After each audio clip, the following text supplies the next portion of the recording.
इसमें हूँ के जेड और आप देख रहे हैं हमारा चैनल के जेड प्रोडक्शन सरफेस। तो आज की इस वीडियो में हम लोग बात करेंगे, यदि आप छत्तीसगढ़ के स्टूडेंट हैं और यदि आप छत्तीसगढ़ से कोई भी कोर्स करने जा रहे हैं, बीएससी करने जा रहे हैं, बीए बीकॉम या फिर कोई भी कोर्स की बात कर लें, प्रोफेशनल कोर्स की बात कर लें, एग्रीकल्चर, पॉलिटेक्निक या फिर आपका इंजीनियरिंग, मेडिकल, ठीक है, आईटीआई, कोई भी कोर्सेस यदि आप करने जा रहे हैं फ्रेंड, जितने भी प्रोफेशनल कोर्सेस होते हैं, तो आप फ्रेंड इस यहाँ पर जो है स्कॉलरशिप 2024 में किस तरीके से आवेदन करेंगे, क्या क्या सावधानी होनी चाहिए 2024 के अंदर, कौन कौन से दस्तावेज लगेंगे, सब कुछ बताने वाला हूँ। प्रोसेस क्या लगेगा, किस तरीके से आपको जो है कि 2024 के अंदर स्कॉलरशिप मिलेगा बहुत इजी तरीके से। तो इसी के बारे में हम A to Z बात करेंगे। तो फर्स्ट टाइम हमारे चैनल पे विजिट किए हैं तो हमारे चैनल को जरूर सब्सक्राइब कर लीजिएगा, क्योंकि हम अपने चैनल पर इसी टाइप का इन्फॉर्मेशन देते रहते हैं। तो चलिए वीडियो को स्टार्ट करते हैं।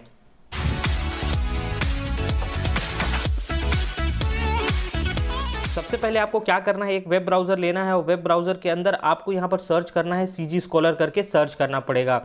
जैसे सीजी स्कॉलर आप सर्च कर लेंगे, यहाँ पर देखिए पोस्ट मैट्रिक scholar.cg.nic का एक वेबसाइट होगा। यहाँ पर देखिए पोस्ट मैट्रिक छात्रवृत्ति पोर्टल छत्तीसगढ़। यहाँ पर ये पहले एमपी से कनेक्ट था, लेकिन इसको अब सीजी के लिए अलग सेपरेट पोर्टल बना दिया गया है। तो यहाँ से आप स्कॉलरशिप का फॉर्म भर सकते हैं। इसके ऊपर आपको सिंपली तरीके से क्लिक करना है। तो यहाँ पर देखिए फ्रेंड, यहाँ पर 2024 के लिए अभी नोटिफिकेशन आने वाला है, क्योंकि जैसे ही जितने भी कोर्सेस हैं इनका एडमिशन होगा, उसके बाद यहाँ पर जैसे ही लेटेस्ट नोटिफिकेशन आएगा तो हमारे चैनल में सबसे पहले आपको मिलेगा। लेकिन उससे पहले आप कौन कौन सी चीज़ें जो है, दस्तावेज जो है उसको प्रिपेयर कर लें, वो चीज़ों पे मैं यहाँ पर बताने चाहूँगा, ठीक है।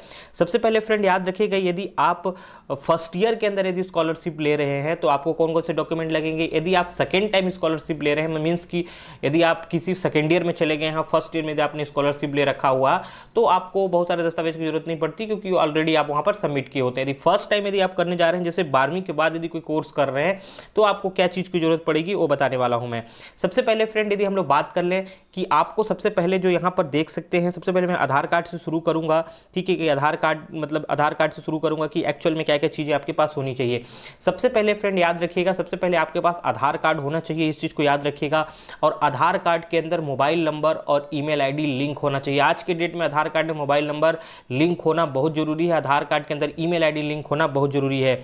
और आधार कार्ड का जो भी इंफॉर्मेशन है, हम लोग बात कर लें, स्टूडेंट का नाम, उसके फादर का नाम, उसका डेट ऑफ बर्थ, उसका एड्रेस, सब कुछ उसके जो एकेडमिक रिकॉर्ड है 10वीं और 12वीं, उसी के हिसाब से होना चाहिए। इस चीज़ को याद रखिएगा आधार कार्ड के अंदर, ठीक है। आधार कार्ड या जितने भी आपके डॉक्यूमेंट है, जैसे कि वोटर आईडी, पैन कार्ड हो गया, यदि वोटर आईडी नहीं भी है तो पैन कार्ड तो होना चाहिए। तो उसमें जितने भी आपके नेम्स होंगे, आपके रिकॉर्ड होंगे, आपके फादर नेम होंगे, वो आपके एजुकेशनल जो क्वालिफिकेशन है उससे मैच करना चाहिए, मीन्स कि आपके रिजल्ट से, याद रखिएगा। और आधार कार्ड के अंदर याद रखिएगा, आधार कार्ड के अंदर जो है कि आपका जो बैंक का एनपीसीआई लिंक होना चाहिए डीबीटी के लिए। याद रखिएगा, जो आपका स्कॉलरशिप का फंड आता है वो डायरेक्ट आधार बेस्ड पेमेंट होता है, तो आधार कार्ड के अंदर आपका बैंक का लिंक होना बहुत जरूरी है। तो यहाँ पर देखिए लिंक मैपर आपको दिखाई दे रहा होगा, यहाँ पर इस चीज़ को आप देख लीजिए। यहाँ पर आप जाके सबसे पहले चेक कीजिए। याद रखिएगा, उससे पहले आपको एक अकाउंट ओपन करवाना पड़ेगा, बैंक का खाता आपके पास होना बहुत जरूरी है। पहले आप बैंक का खाता भी खुलवाएं, इसके बाद ये प्रोसीजर आप कीजिएगा। यहाँ पर देखिए resident.uid.government.in, आपको यहाँ पर जाकर आप जब मोबाइल नंबर लिंक वगैरह करवा लेंगे, तो यहाँ पर सिंपली तरीके से आप जब जाएंगे तो यहाँ पर आपको जो है कि चेक करेंगे, तो आपके मोबाइल के थ्रू आपको पता चल जाएगा कि आपके बैंक के साथ एनपीसीआई लिंक है या नहीं है। और यदि नहीं लिंक होगा तो उसके लिए भी मैं प्रोसीजर बताऊंगा कि आपको क्या करना है। यदि बैंक के साथ आपका खाता लिंक नहीं है आपके आधार कार्ड के साथ, एनपीसीआई जिसे कि डीबीटी बोलते हैं, उसके लिए आपको एक फॉर्म भरना पड़ेगा। वो फॉर्म बता देता हूं मैं। यहाँ पर देखिए, जस्ट नीचे आइएगा, जैसे नीचे आइएगा यहाँ पर देखिए आपको दिख रहा होगा, यहाँ पर इस चीज़ को देख लीजिए, बैंक खाता संख्या को जोड़ने के लिए आपको एक फॉर्मेट डाउनलोड करना पड़ेगा, ठीक है। तो इस फॉर्मेट को आपको फिल करना पड़ेगा, और फिल करने के बाद आपको अपने बैंक में जाना पड़ेगा। यहाँ पर आधार कार्ड अटैच होगा, फोटोकॉपी लगेगा, और जैसे आप बैंक में जमा करेंगे तो आपके आधार कार्ड को आपके बैंक अकाउंट के साथ एनपीसीआई और सीडिंग कर दिया जाएगा, बैंक लिंकिंग, याद रखिएगा, सीडिंग जिसे बोला जाता है, ठीक है। तो ये लिंक हो जाएगा। तो ये आपका काम जब कंप्लीट हो जाएगा तो आपका आधार कार्ड का काम और आपके बैंक अकाउंट का काम, ये दोनों कंप्लीट हो जाएगा।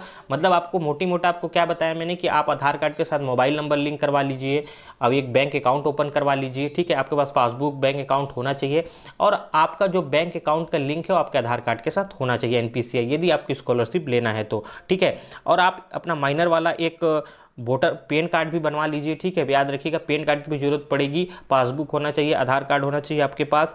इसके बाद आप बात करते हैं हम लोग फ्रेंड यहाँ पर सिंपली तरीके से आपके पास निवास प्रमाण पत्र होना चाहिए, ठीक है। निवास प्रमाण पत्र होना चाहिए, देन आपके पास आय प्रमाण पत्र होना चाहिए और एंड देन आपके पास जाति प्रमाण पत्र होना चाहिए। इस चीज़ को आपको ध्यान में रखना है। अब बात कर लेते हैं, यदि फर्स्ट टाइम आप 12वीं के बाद स्कॉलरशिप पाने जा रहे हैं तो आपके पास 10th का मार्कशीट होना चाहिए, 12th का मार्कशीट होना चाहिए, ठीक है। इस चीज़ को याद रखिएगा। और 12th का मार्कशीट जितने भी आपके क्वालिफिकेशन से रिलेटेड मतलब आइडेंटिटी से रिलेटेड है वो आपसे मैच करना चाहिए। उनका नाम, आपके फादर का नाम कोई मिसमैच नहीं होना चाहिए। तो ये सब चीज़ें लगी कि कोई गैप हो चुका है तो गैप सर्टिफिकेट भी आप बनवा के रखिए, ठीक है। अब बात करते हैं आप जिस संस्था में आप पढ़ रहे हैं, जब आप स्कॉलरशिप को फॉर्म भरने जाइएगा, ऑनलाइन फॉर्म भरिएगा, तो वहाँ पर जिस संस्था से आप कर रहे हैं तो उस संस्था का एक कोड होता है, इंस्टीट्यूशन कोड, वो आपको मांगना पड़ेगा। उसके बाद आपको यहाँ पर जब ऑनलाइन फॉर्म फिल करेंगे तो वहाँ पर भरना पड़ेगा। और जितने भी, यदि आप सेकंड टाइम स्कॉलरशिप लेने जा रहे हैं तो आपका प्रीवियस जितना भी क्वालिफिकेशन होगा उसका भी डिग्री आपके पास होना चाहिए, क्योंकि उसको भी आपको स्कैन करके अपलोड करना पड़ता है। और याद रखिएगा जितने भी आप आज के डेट में जो भी जाति प्रमाण, निवास प्रमाण पत्र बनाएगा वो इलेक्ट्रॉनिक्स वाला बनवाइएगा, ताकि मतलब ई जो बनता है जिसमें कि आपका आवेदन क्रमांक होता है, अनुक्रमांक होता है, वो वाला, ताकि उनको, क्योंकि जब आप आवेदन फिल करने जाएंगे तो वहाँ पर जो आपका क्रमांक होता है उसको भी वहाँ पर फिल करना पड़ता है फ्रेंड, ठीक है। तो ये सब चीज़ें थी फ्रेंड। यहाँ पर देख सकते हैं यदि आप छत्तीसगढ़ से बाहर कहीं किसी राज्य में यदि पढ़ रहे हैं तो ये वाला प्रमाण पत्र आपको यहाँ पर फिल करना पड़ेगा, देख लीजिए यहाँ पर, ठीक है। क्योंकि वहाँ पर आपको सहमति लेना पड़ेगा कि भाई हम यहाँ पढ़ रहे हैं, देख लीजिए इस फॉर्म को आपको फिल करना पड़ेगा, तभी आपको स्कॉलरशिप मिलने वाला है, ठीक।